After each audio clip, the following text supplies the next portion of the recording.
Good evening. This is Yvette with Yvette's Turn. Energy does not lie, which has to do with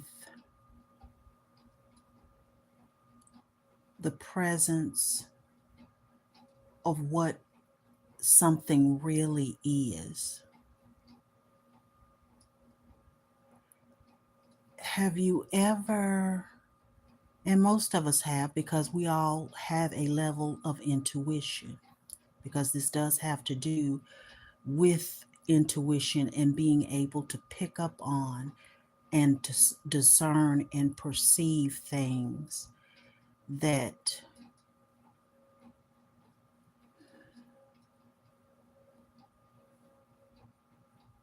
aren't readily visible, that aren't obvious, perceiving and picking up on things that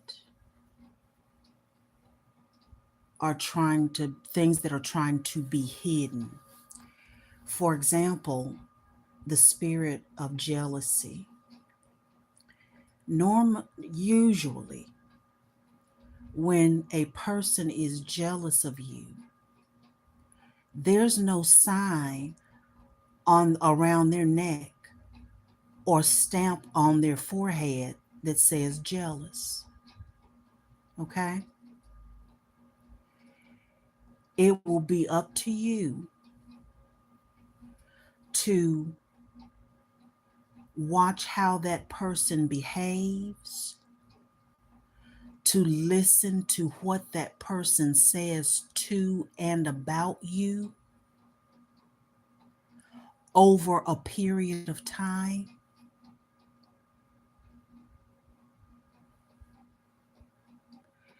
Because scripture says, out of the abundance of the heart, the mouth speaks.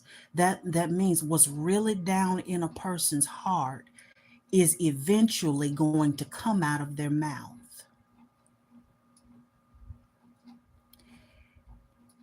Uh, no matter what they try to present themselves to be.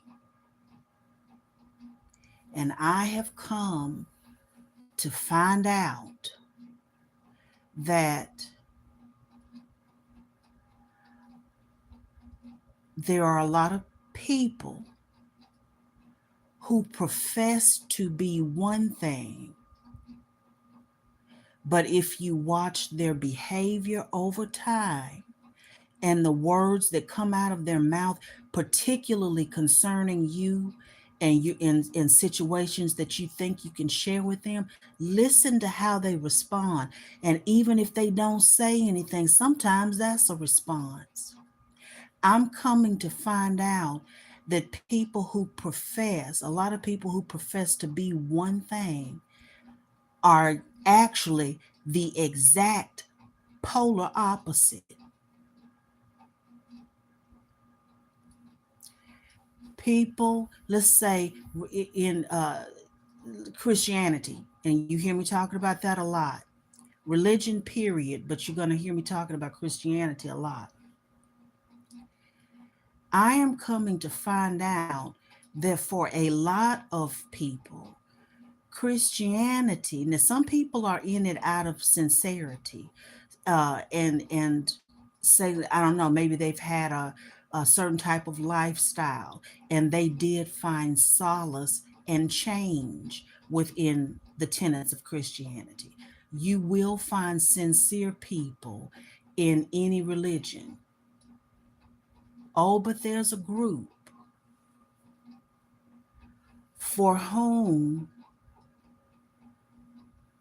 Christianity, for example, is a way to mask what they actually are, because what they actually are is not publicly accepted and goes against how they want to present themselves to other people and how they want to set themselves up in other people's minds.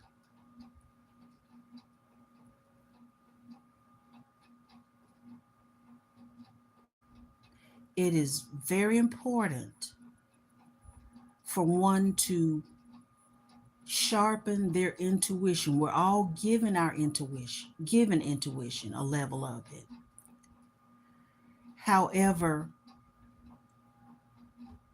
it's something that has to be exercised, paid attention to, exercised for it to grow, so you can learn to trust it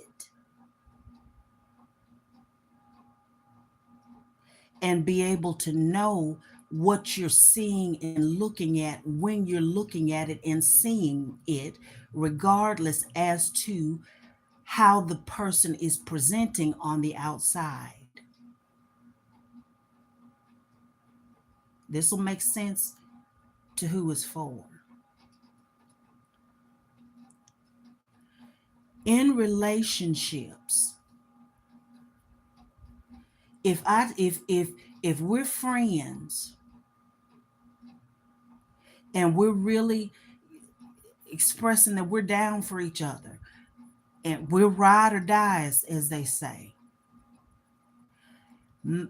you have to really know what you're communing with. See, my ride or die, or I like to say ride and live, but just for example, most people say that's my ride or die, or that like that. We're really down for each other. My ride or die, when I say it, means if you get a new car, for example, I'm genuinely happy for you, excited. I like steering wheels. I like for a steering wheel to look a certain way and for the gear shift to look a certain way. And so I'm wanting to see all in your car. If you have time, I want you to take me for a spin. Doesn't have to be anywhere far. Just take me around the block and let me enjoy smelling the new leather or whatever it is, and we can talk. While I will rejoice with you. I'm not gonna slam your car door by supposed accident. You got a new house, I'll come over and help you clean your cabinets and clean out your drawers. That's what my ride or die means. But then you have some people that when they say ride or die, you know what that means to you, but to them, when you look up, you get you a swig of water, and their ride or die towards you means they actually want you to die. You look up and get a swig of water and turn around, they got on a long black robe, a mask, and have lit candles all around you with a table and a dagger, expecting you to get on it. I'm talking right now. I talk good on Friday evenings after work. Some people are literally trying to sacrifice you. And if you don't learn to trust your intuition, you'll think they're trying to baptize you when they're actually trying to drown you.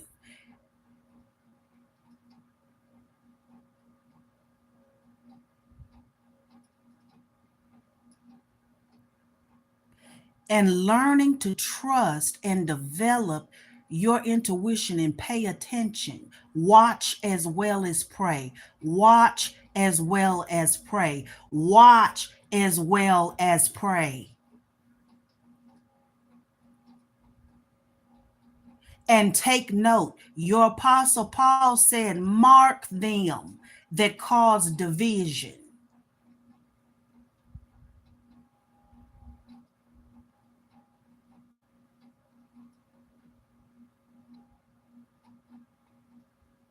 Intuition will maneuver you around people who are seeking to take you out.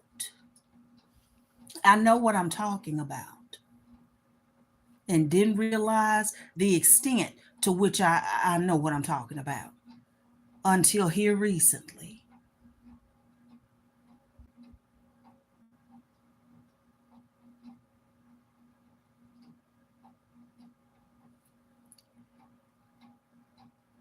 Energy does not lie. Have you ever been in a room and somebody walked into the room and the atmosphere changed? And you can tell whether it changed and made the atmosphere more upbeat. They're bringing the party, or they're bringing the good vibes, and you can really tell when this person walks in, it's going to be a good time. Or if somebody comes into the room and it seemed like they brought, uh let's see, who do I want to name?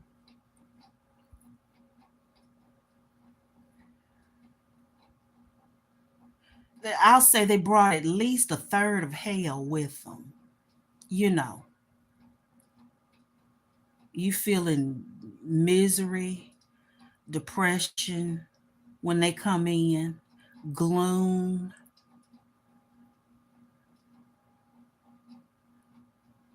seem like the quality of the air went down.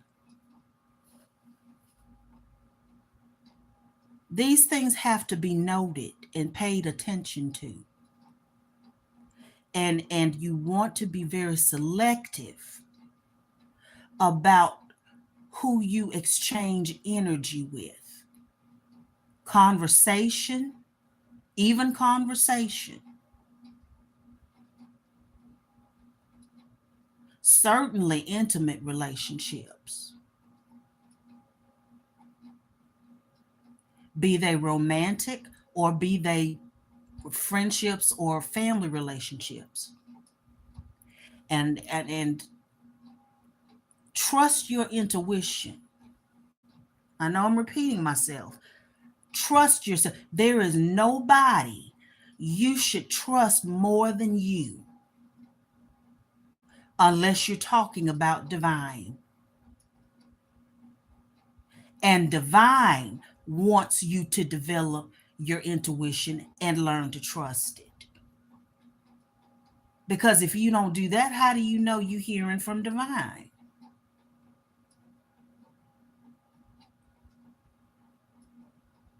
At no level are you supposed to give away your power to choose, to decide, to set a boundary of what you will and won't take, what you will and won't do. Mark people who try to cross your boundaries subtly. Those are some wicked individuals.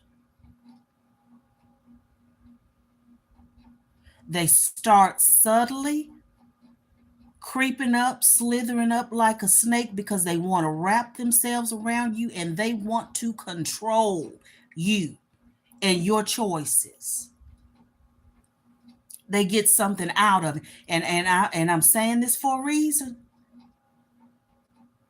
And you'll come to find out as you're paying attention, some of these people have some of the strangest energy, perverted energy, and they think it can't be seen because they identify as Christian, Muslim. They carry a Bible. They speak in tongues. They're on the ministry team and on the prayer team, and they teach Sunday school, and they're friends with the pastor. The pastor and the pastor's wife, right hand people, armor bearers, and such. You have to come to a point to where you don't care what the title is, what the person has on, what kind of robe they have on. You know what you're looking at. And trust me when I tell you this, and actually you're gonna find it out for yourself if you haven't already. It's more than saying trust me. Make note of it if you don't already know this. When you get to the level where you see these things, they're going to understand that you see them, and they're going to start attacking you because you see them. I'm not telling you something I read. I'm telling you what I've lived through and living through now. Over here is not milk. Over here is meat. You can't do milk when people are trying to kill you. Okay? Or trying to make you out to be crazy.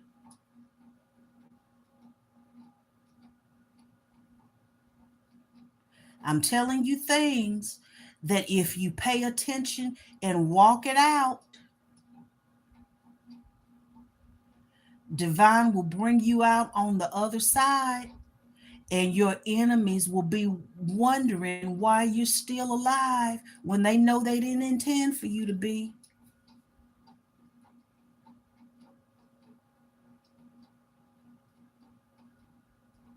And don't walk in arrogance. You know who you are. Know thyself. Because I'm gonna tell you, it's some people that thought I was gullible, and if they had coming to find out 2026, they coming to find out it's a whole different ball game.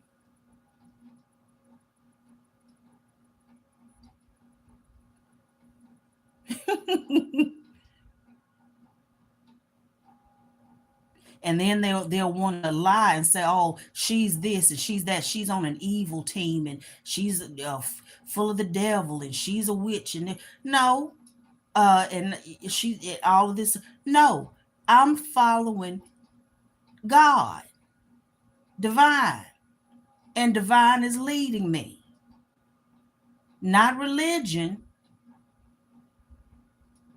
because divine has nothing to do with any religion.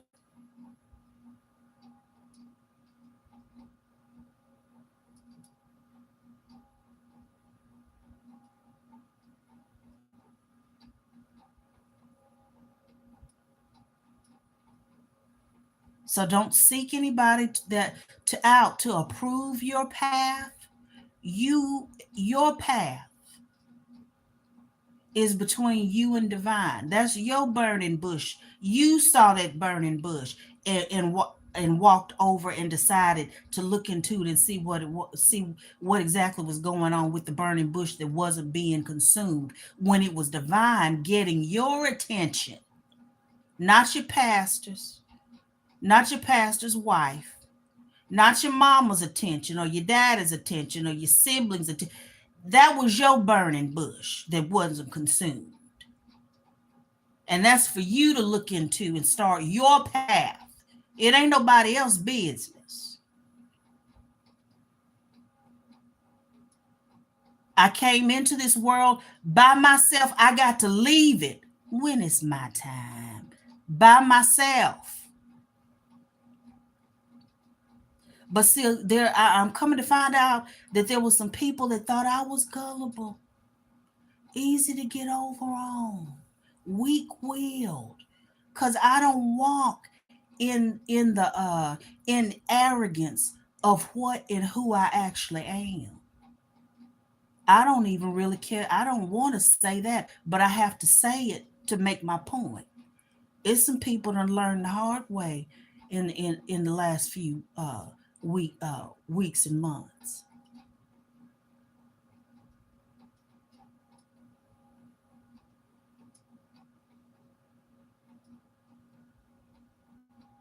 There's some people right now scratching their head, going talking about, "Girl, I didn't know you could get down like that. Charlie, how your angels get down like that." Yeah, they thought I was stupid.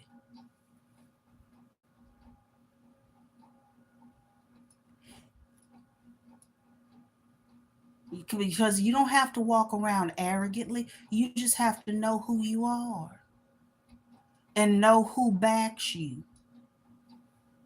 And when you're going through your process, because we're always processing, when you're going through your process and you're staying true to your path and your process, and you're doing it because you really want to be at peace with yourself, and integrate those hurt parts of you, and bring healing to yourself. When you're really working on that, honey, you're gonna be a dangerous somebody.